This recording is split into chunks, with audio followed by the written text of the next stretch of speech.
13। विलास बिहारी की प्रचंड कीर्ति गवई गांव में ब्रह्म मंदिर की स्थापना का शुभ दिन समीप आ गया। एक एक करके अतिथि आने लगे।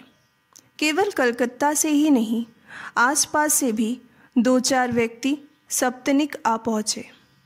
कल वही शुभ दिन है। आज शाम को रासबिहारी ने अपने निवास पर एक प्रीति भोज का आयोजन किया है।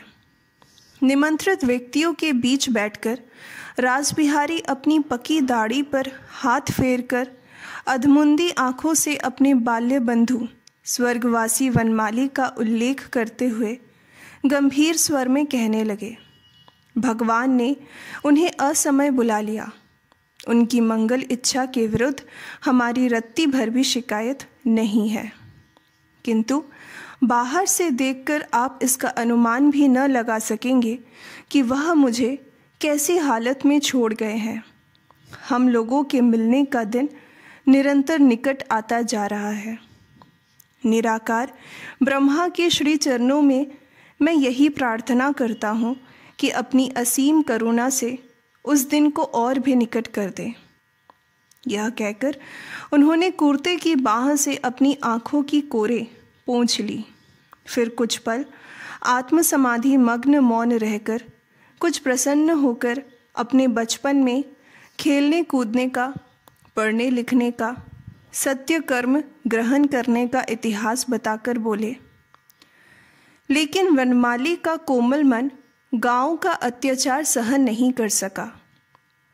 वह कलकत्ता चले गए, लेकिन मैंने सारे कष्ट सहकर गांव में रहने की प्रतिज्ञा की। मन ही मन कहा, सत्य की ही जय होगी ही।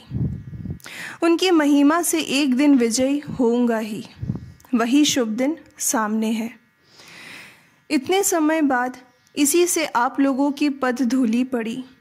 आज वनमाली हम लोगों के बीच नहीं है, लेकिन मैं आंखें मूंदते ही देख पा रहा हूँ। वह देखिए, वह आकाश से आनंद से मधुर मधुर हंस रहे हैं। यह कहकर वह फिर आंखें मूंदकर समाधि मग्न हो गए। उपस्थिति व्यक्तियों के मन भर आए। विजया की आंखों में आंसू डबडबा आई। रासबिहारी आंखें पोंछकर दायां हाथ फैलाते हुए बोल उठे, उनकी एकमात्र कन्या यह विजया है, पिता के समस्त गुणों की अधिकारिणी, कर्तव्य पालन में कठोर और सत्य कहने में दृढ़ निर्भीक। और यह मेरा बेटा विलास बिहारी, वैसा ही अटल और दृढ़चित्त। ये दोनों बाहर से इस समय अलग हैं, अभी भी अंदर से। हाँ, वह शुभ दिन निकट आ गया है जिस दिन आप लोगों की पदधूलि के प्रसाद से इनका सम्मिलित जीवन धन्य होगा। मधुर कलरव से सारी सभा गूंज उठी। जो महिला निकट बैठी थी उसने विजया का हाथ अपने हाथ में लेकर जरा सा दबा दिया। रासबिहारी गहरी सांस छोड़कर बोले, यह उनकी एकमात्र संतान है। यह शुभ दिन अपनी आंखों से देखने की उनकी बड़ी साध थी, लेकिन सारा अपराध मेरा है। हम लोग सिर्फ मुंह से ही कहते हैं, करके नहीं दिखाते। जीवन इतनी जल्दी जा सकता है मैंने सोचा भी नहीं था, लेकिन अब मुझे होश आ गया है। अपने शरीर को देखकर अगले फागुन से अधिक देर करने का साहस नहीं होता। कौन जाने मैं भी बिना देखे ही चला जाऊं। फिर एक अव्यक्त ध्वनि उठी। रासबिहारी ने दाएं बाएं देखकर कहा, जिस तरह वनमाली अपनी संपूर्ण संपत्ति के साथ कन्या को भी मेरे हाथों सौंप गए हैं, उसी तरह मैं भी धर्म अनुसार अपना कर्तव्य पूरा करूंगा। आप लोगों के आशीर्वाद से दीर्घ जीवन पाकर ये दोनों सत्य के सहारे अपना कर्तव्य पालन करें। जिस स्थान से इनके पिता को निर्वासित किया गया था, उसी स्थान में दृढ़ता के साथ सत्य धर्म का प्रचार करें, यही मेरी एकमात्र प्रार्थना है। वृद्ध आचार्य दयाल चंद्र धारा ने आशीर्वाद वर्षा की। रासबिहारी ने विजया से कहा, बेटी, तुम्हारे पिता नहीं है, तुम्हारी सती साध्वी माँ भी बहुत पहले स्वर्ग सिधार गई, नहीं तो यह बात मुझे तुमसे न पूछनी पड़ती। शर्माओ मत बेटी, कह दो, जिससे आज इस पूजनीय अतिथियों को अगले फागुन के महीने में फिर एक बार पतधूलि देने का निमंत्रण दे सकूं। विजया क्या कहे, दुख, भय और उपेक्षा से गला रूंध गया। नीचा मुंह किए चुपचाप बैठी रही। रासबिहारी ने क्षण भर प्रतीक्षा करके हंसते हुए कहा, दीर्घजीवी हो बेटी, अब तुम्हें कुछ नहीं कहना होगा, हम लोग सब समझ गए हैं। इसके बाद वह खड़े होकर दोनों हाथ जोड़कर बोले, मैं अगले फागुन में एक बार फिर आप लोगों की पदधूलि की भीख मांगता हूँ। सभी लोग सहमति प्रकट करने लगे।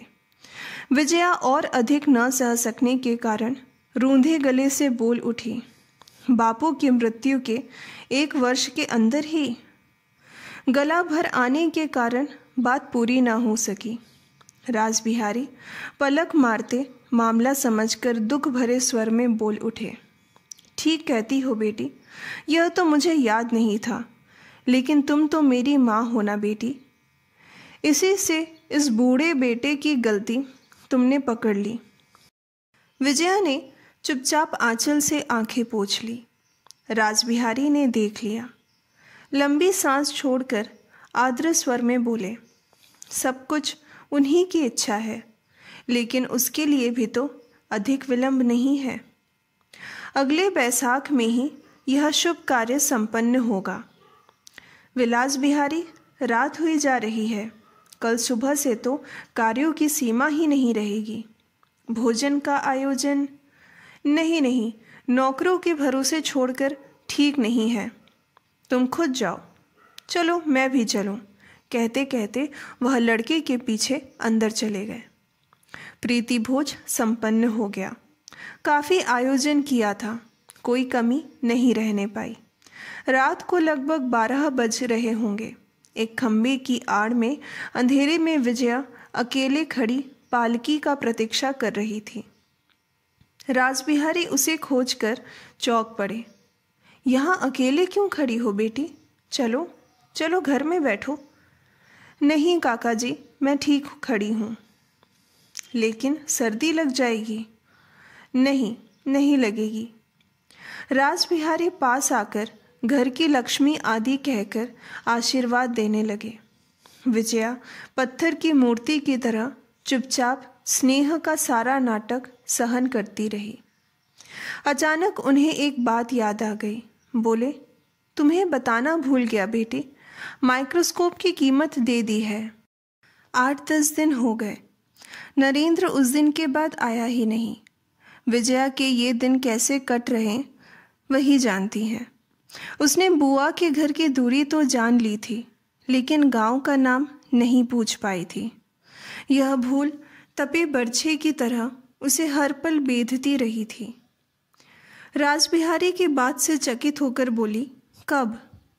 रासबिहारी जरा सोचकर बोले, शायद दूसरे ही दिन दी होगी।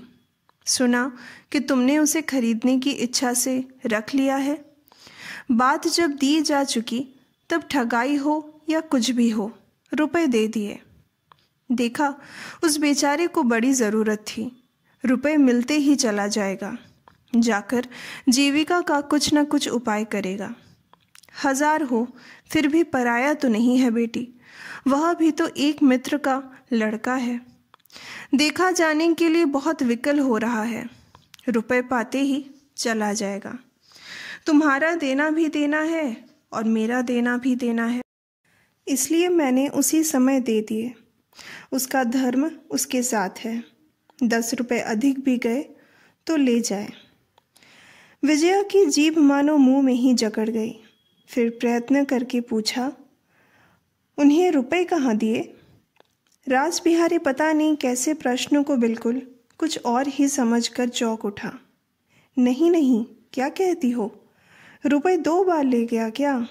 लेकिन कैसे? ऐसा तो उसका मुंह देखकर लगा नहीं। लोगों की बातों पर विश्वास करके ठगाते ठगाते ही मैंने अपनी दाढ़ी पका डाली है। ना हो और 200 गए, वे रुपया मैं दे दूँगा। हमेशा इसी प्रकार दंड सहते सहते कंधे कड़े पर गए हैं बेटी। विजया और अधिक न सह सकने के कारण रूखे स्वर में बोली, आप व्यर्थ डर रहे हैं काका जी।